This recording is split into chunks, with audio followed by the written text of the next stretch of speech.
चढ़ा लेंगे देखा के पंडित जी के हाथ मामला सेट करा लेंगे देखा के पंडित जी के हाथ लगन छगे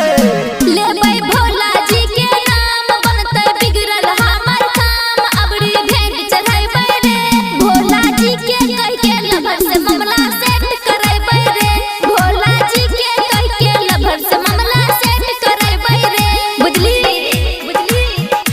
मामला सेट करैबै रे मामला सेट करैबै रे देवघर के बाबा बड़ा होई छै गे दानी पूजा तू करबे मन से बनबे महारानी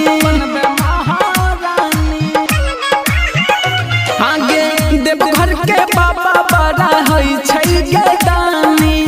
पूजा तू करबे मन से बनबे